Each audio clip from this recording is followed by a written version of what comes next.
আচ্ছা দিশা, তুই রনির সাথে এত কথা বলিস কেন? তুই কি ওকে ভালোবাসিস? আমাকে কিন্তু লুকাবি না।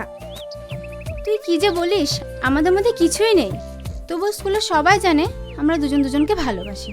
হ্যাঁ হ্যাঁ, দেখবি তোদের ভালোবাসা একদিন ইতিহাস গড়বে। কি যে বলিস তুই। এই দিশা, ওই দেখ, কচুরিপানার ভিতরে একটা লাশ পড়ে আছে মনে হচ্ছে। কই, কিছুই তো দেখতে পাচ্ছি না।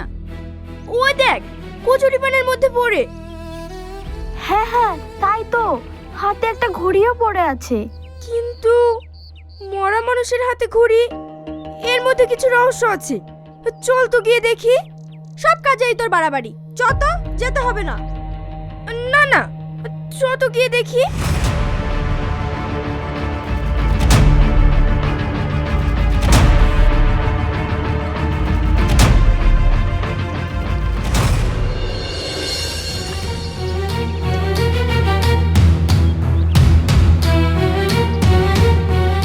কিরে সালমা, এ তো দেখছি বেঁচে আছে।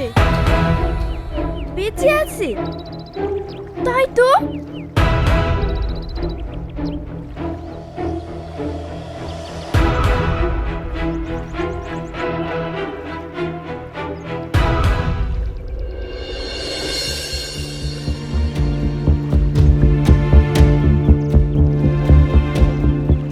কে তুমি?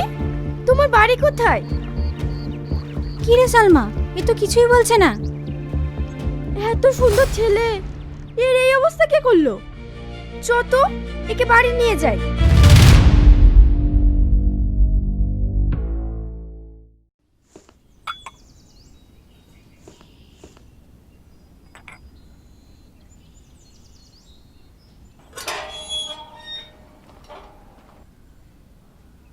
কিরে মা, এ তুই কাকে সঙ্গে করে নিয়ে আসছিস? এই ছেলেটা নদীর ধারে হাত পা বাঁধা অবস্থায় পড়েছিল। আমি ছুটে গিয়ে দেখি ও বেঁচে আছে, কিন্তু কিছুই বলতে পারছে না।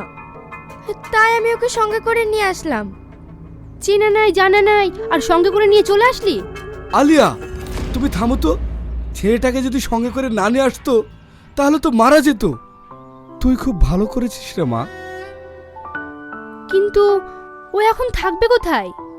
সে তোমাকে ভাবতে হবে না, আমি দেখছি। তুই ওকে ভিতরে নিয়ে যা।